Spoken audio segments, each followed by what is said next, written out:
yang penting. Apakah kendaraan pribadi itu jauh lebih baik daripada transportasi publik?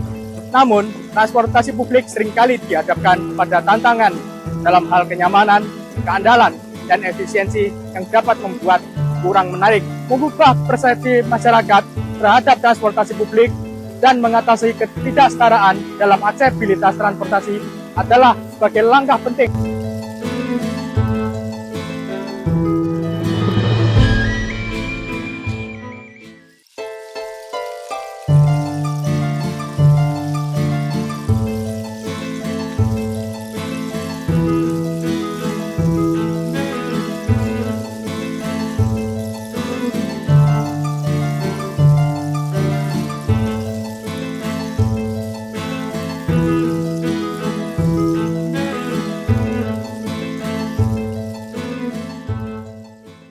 Hai, perkenalkan, nama saya Dani, asal saya dari Malang, Jawa Timur.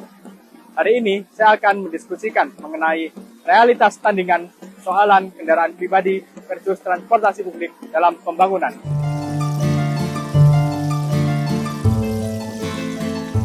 Sebagai masyarakat yang terus berkembang, kita dihadapkan pada pertanyaan yang penting.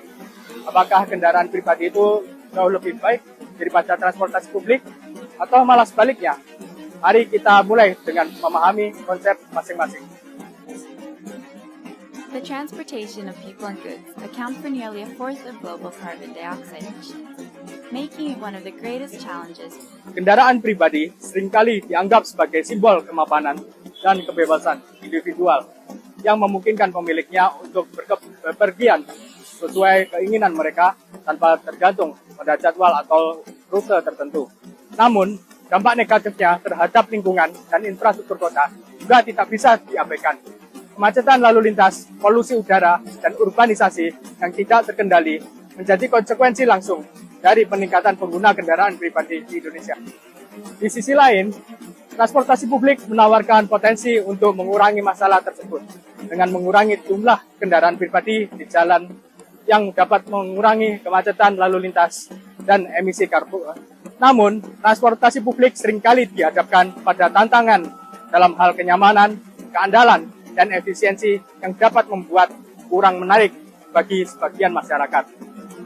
Ketidaksetaraan akses dan investasi yang tidak memadai dalam infrastruktur transportasi publik juga dapat menjadi hambatan dalam mengadopsi transportasi publik sebagai solusi yang lebih berkelanjutan.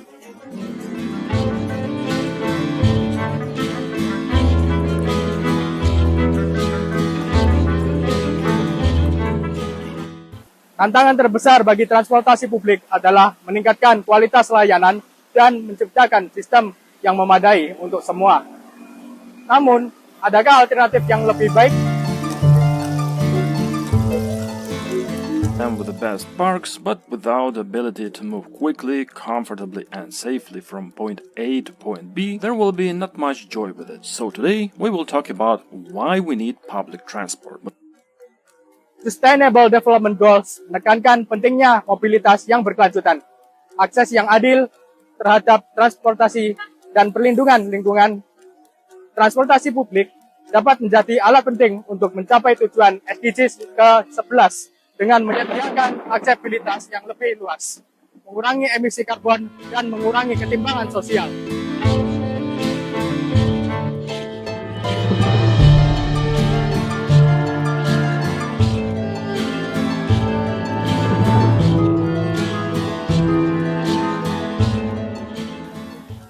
Nah, andai saja di Kota Malang ini terdapat sebuah peningkatan investasi dalam infrastruktur transportasi publik seperti pembangunan BRT atau istilahnya Bus Rapid Transit seperti Transjakarta.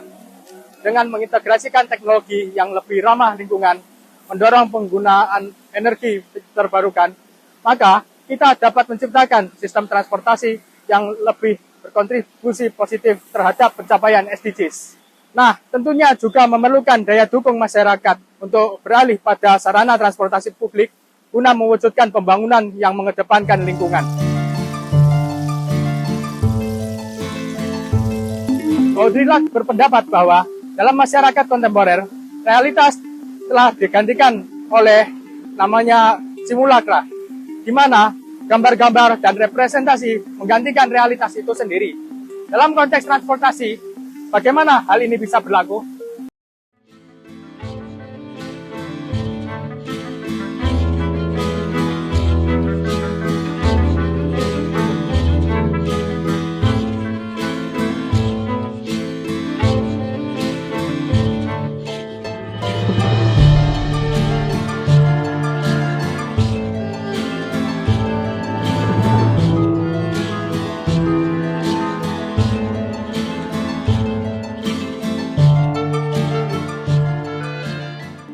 Kalau kita ngomongin, kendaraan pribadi sering dianggap sebagai simbol kekuatan dan sebuah identitas yang digambar-gambarkan melalui media dan budaya konsumen.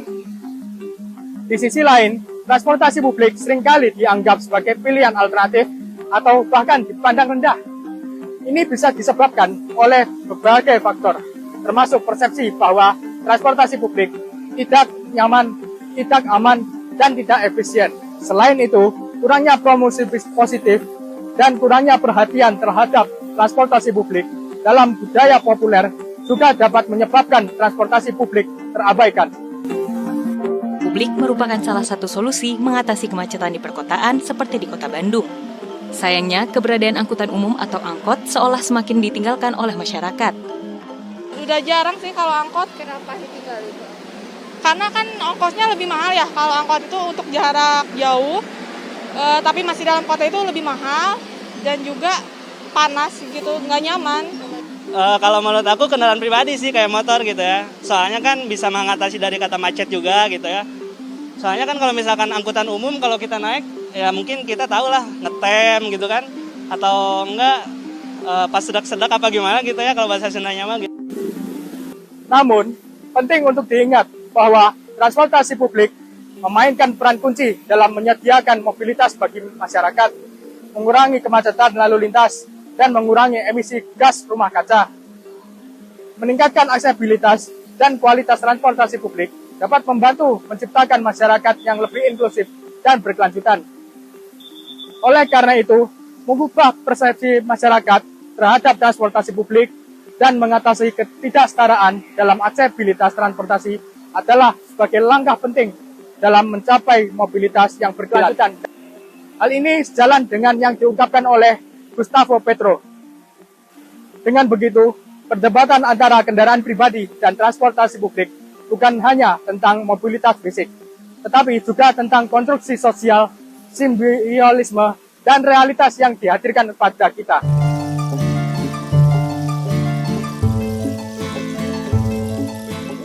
Dalam dunia yang kompleks ini, tidak ada jawaban yang mudah. Namun, melalui diskusi yang mempertimbangkan perubahan sosial dan pembangunan berkelanjutan, kita dapat menciptakan pemahaman yang lebih komprehensif tentang tantangan dan solusi dalam bidang transportasi.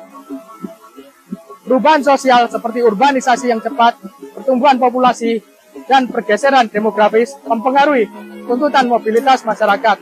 Pemahaman akan dampak sosial dan itu penting dalam merancang sebuah kebijakan transportasi yang relevan dan berkelanjutan.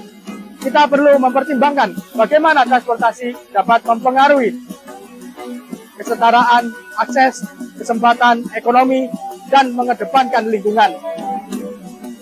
Pembangunan berkelanjutan juga menjadi fokus utama dalam transportasi modern. Dengan melihat tujuan pembangunan berkelanjutan atau SDGs, kita dapat merefleksikan bahwa transportasi yang berkelanjutan tidak hanya mobilitas fisik, tetapi juga tentang inklusi sosial, keberlanjutan lingkungan, dan kemakmuran ekonomi. Kebijakan transportasi harus memperhitungkan dampak terhadap lingkungan, termasuk pengurangan emisi gas rumah kaca, pelestarian sumber daya alam, dan pengurangan polusi. Melalui diskusi yang melibatkan perspektif perubahan sosial dan pembangunan berkelanjutan, kita dapat menciptakan solusi yang lebih holistik dan berkelanjutan untuk tantangan transportasi. Ini mungkin melibatkan kombinasi antara investasi dalam transportasi publik yang ramah lingkungan, peningkatan infrastruktur untuk berjalan kaki, dan peningkatan dalam bersepeda, promosi gaya hidup berkelanjutan, serta pemberdayaan masyarakat untuk berpartisipasi dalam proses perencanaan dalam pengambilan sebuah keputusan. Dengan pendekatan yang inklusif dan berkelanjutan, kita dapat menciptakan sistem transportasi yang lebih baik untuk kita semua. Cukup sekian dan terima kasih.